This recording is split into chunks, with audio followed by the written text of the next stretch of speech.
Okay, trombone players, so this message is for people who are unsatisfied with their rate of growth, who are using a lot of the typical old methods, and they're feeling stuck, or they feel like they're treading water, or they feel like they're not able to get to the next level.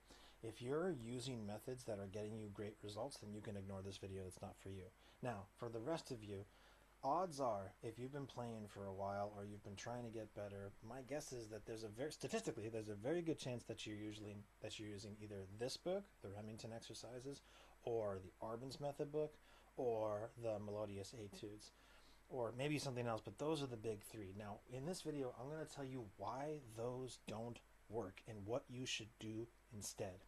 So very simply put, a lot of these exercises books, let's say this range, this arbitrary range in my hand right here, this represents everything you need to play as a trombone player. Bass trombone player, lead trombone player, from like roughly high F to roughly pedal B flat, give or take with some extension, right? All those exercises books keep you in here. Now, it's not that you don't get any results from them. You do get results, you make progress, but it can be slow, and it can get to the point where you can plateau. And after the reason I'm making this video is I cannot tell you how many trombone players I talk to who have been playing and practicing for years, sometimes even decades, and they're getting the same results. Like they're like, I'm just practicing to maintain. I don't know if I'm getting better. I don't know if I'm gonna get better. I think I'm getting better. So basically, there's lots of answers that are all shy of I'm working super hard and getting great results from my playing. That's why I'm making this video, because I want you to have really good results for your playing. And I want you to have the best, most value from your valuable time, when your practice time. So all those exercise books and most of the ones that I've seen in the world, they keep you here in that range. That seems well and good, right? On the surface, that's okay. It makes a good idea. Now, but what I want to show you today is how to go beyond that. Because when we practice way out here, where we live, it becomes infinitely easier, more flexible, easier to achieve. So I want us to fill this capacity where we live musically as quickly as humanly possible. I don't want to slowly expand here. I want to sprint there. I want to get you, and any trombone player wants to get results. I want you to get there faster.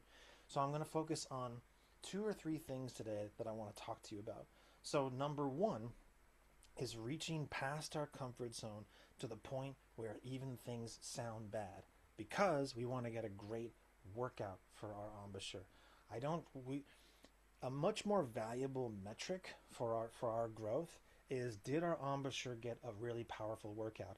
Not, did I play these long tones correctly? Did I play this arpeggio perfectly? There's value to that, but there's more value if you focus on supercharging your embouchure across the board. So one of my favorite examples to do for this is, if you're familiar with the Remington exercises, right? They usually do something like this. No, and you just do that in all 7 positions, and okay, cool. We're waking things up a little bit, and that's great. But what if you just reached way past that, even if you didn't hit everything perfectly? What if you did this?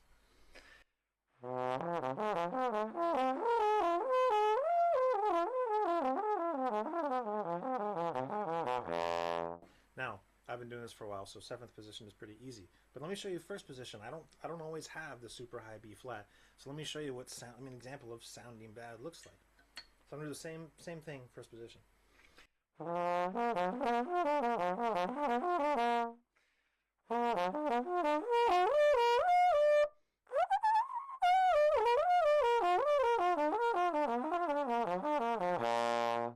I didn't hit that high B flat, but I got a great workout. I haven't even played that much today. It's like one of the first things I played. I'm already feeling tingling in my lips. That tingling, if you haven't experienced this before, because if you've just been in that comfort zone, you might not actually feel this, have felt this before.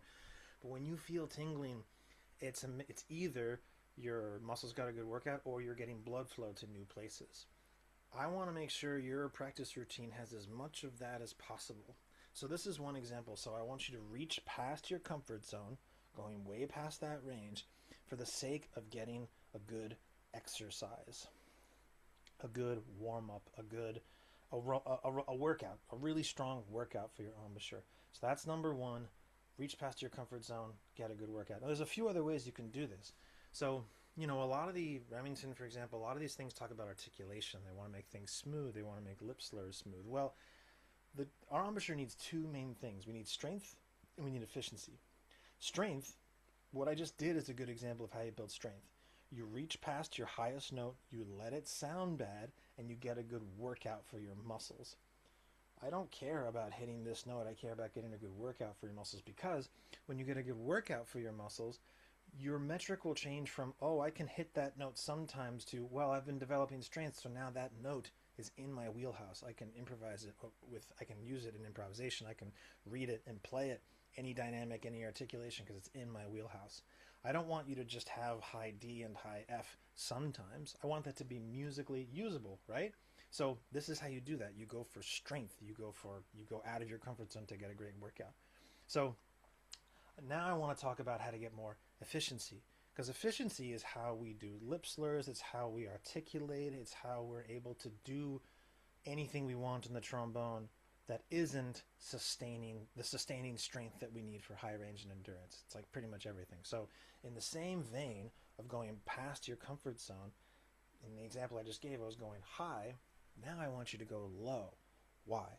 Because when we go through the low range, and specifically the pedal tones, we're training our embouchure to have the least amount of tension with the most amount of relaxation. There's a sweet spot there. The low range is a little more idiosyncratic than the high range. You can't just reach low and let it sound bad. If you reach low enough, things just won't work. So you have to start to sort of grow your low range down. Let me show you what I mean. So if you have a trigger horn, for this, I want you to not use the trigger. For the sake of this practice, don't use the trigger. I want you to start to develop your low range. You got the typical low range, right? Like the B flat bottom partial to E. That's cool. Keep going. Go through what I call the fake tones. I learned recently this term induced tones. Get E flat. E flat. It's not, instead of third, it's flat third. D. D flat fourth. D flat, flat fifth. Flat sixth for C. Seventh, there is no flat seventh. Just go to seventh and use your ear to keep it in tune. So get those together. Notice I don't have a trigger. Those notes technically don't exist, but work that out, because taking the time to get those, incredibly beneficial for your embouchure. But we keep going, because next are the pedal tones. B flat down to E.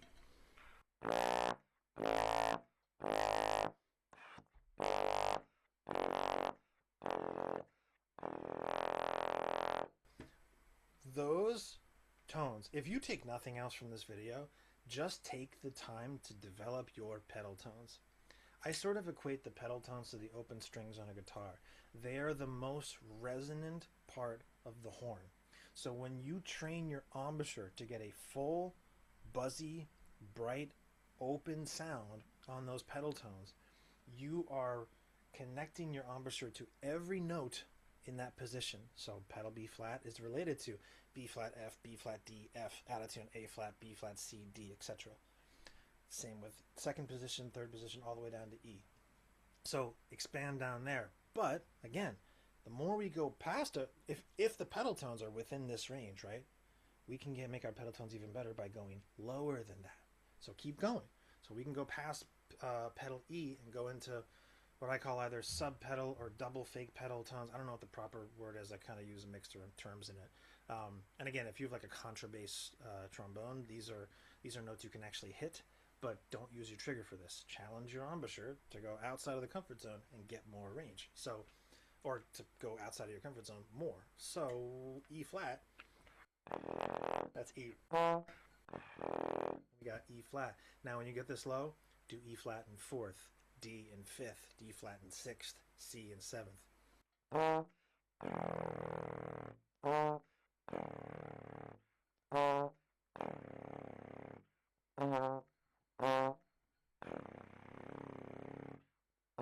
Now B is in first, and B flat is in third. There's really, my experience is not really benefit to going lower than that, because we're already approximating what I call motorboat territory. So develop that range. Push your low range that low. For the high range, reach as high as the super high B flat. Even if you don't hit it, if you find the sweet spot of effort Like if you do that arpeggio thing that I just showed you with the Remington, and you started in seventh position, maybe you can hit the high E, maybe you can't. Doesn't matter. Find the sweet spot of effort. Don't work so hard and push yourself so hard that you're getting frustrated, that you're hitting your head against the wall, that you're causing pain. Don't go that far. And also, don't be so lackadaisical that you don't get a workout. That you're just like, oh, I kind of reached for it. I'm going to keep going. Don't do that. Find the sweet spot of reaching for it and making an effort. Don't spend any more than like a few seconds trying to get something. Like, just be careful. I mean, um,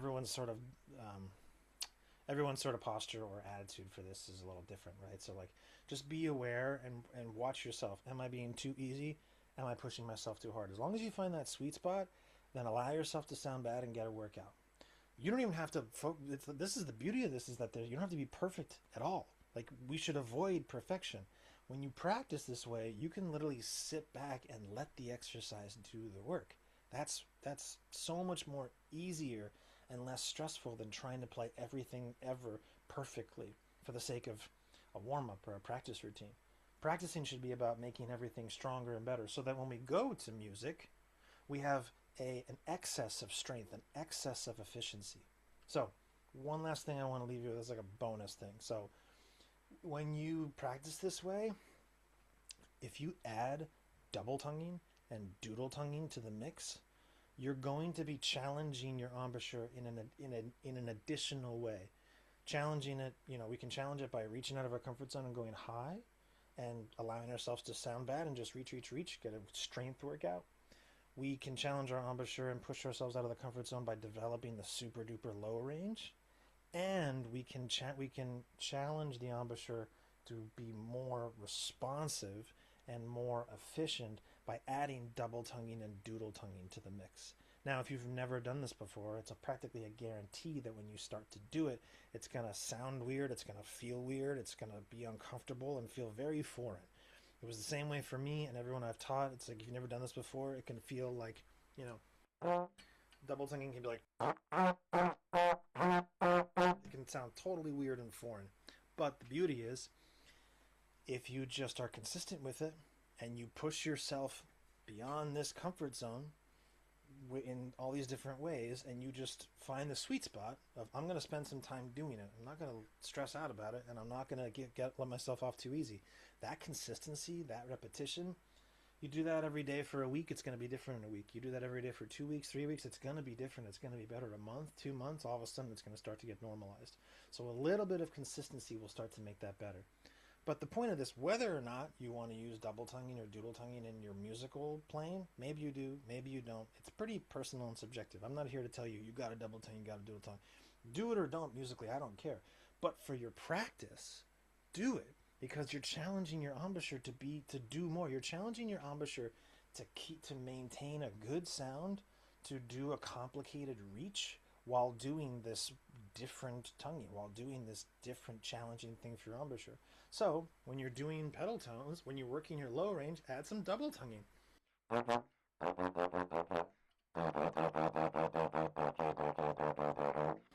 Fake tones, double pedal tones.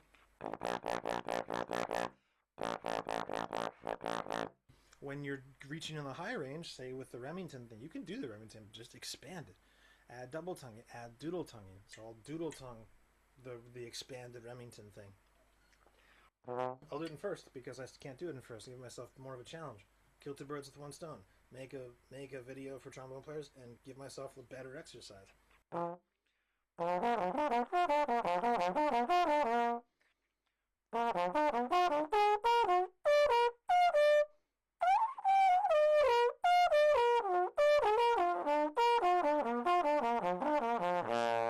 You'll notice I didn't stress about time. I didn't stress about making it perfect. I slowed down as I got to the high range because I was going for quality over quantity, or in this case speed, right? There's just, to me, it's a much more valuable metric to get my embouchure, to challenge my embouchure more than in this moment of, like, it's more valuable to get a workout than it is to practice the meter of music. Practice music, that's cool, but that's a separate thing than this. We should work to get an embouchure workout. That's what we want. So to recap, if you're using any one of these three methods and you're not happy with the results, try this. Reach out of your comfort zone so that you can get a great workout for your embouchure. Push yourself, push your low range super low. Go as far as the octave below pedal B flat. Push your range super high to the octave above the high B flat, and add double tonguing and doodle tonguing to the mix. When you just honestly, you can be creative about how you apply those concepts, because there's no single best way to do it. I have my own ways of approaching it. You can learn more about it. I've got a free masterclass down below. Check it out or whatever. It's all good. But if you just use those concepts, you're going to get more results for your playing. You're going to get a better workout. The other thing is that it doesn't take a ton of time. I used to love the Remington. It takes forever. I like long tones. They take forever. I don't know about you, but I'm impatient. And so when I practice this way, I can get everything done that I need ever in less than an hour. And when I start people doing this, like if they're not able to reach super high and super low, we can usually get good results in 30 to 40 minutes, like a really great workout. When you get a workout like this, you start to get really excited about your playing, because week after week you're like, oh, I can feel myself getting stronger. I can feel myself getting more efficient. That gives you excitement. That gives you growth. And that helps you to get out of the whole stagnation thing where you feel like you're stuck, where you feel like you're plateaued, where you're not sure if you're getting better. I don't know about you, but when I felt like I was just sort of maintaining what I had, putting in lots of time to simply not get worse, it was really boring. It was really discouraging. It was hard to feel motivated to practice. This is the thing that solves this. Solved it for me, solves it for the trombone players that I work with. This is how we get excited about our growth, which really changes everything. When you feel excited and motivated to practice because it's manageable and it gets you great results, sky's the limit. This is actually the thing that completely transformed my whole career and my whole playing, really saved my trombone playing. If you want to hear more about it, I've got a free masterclass down below. Check it out. I talk more about this and some other great stuff, lots of really good value. I'm just going to play you out. I hope this helps. I wish you happy practicing. I wish you more efficient practicing with better results, because life's too short not to have that. So have a great day.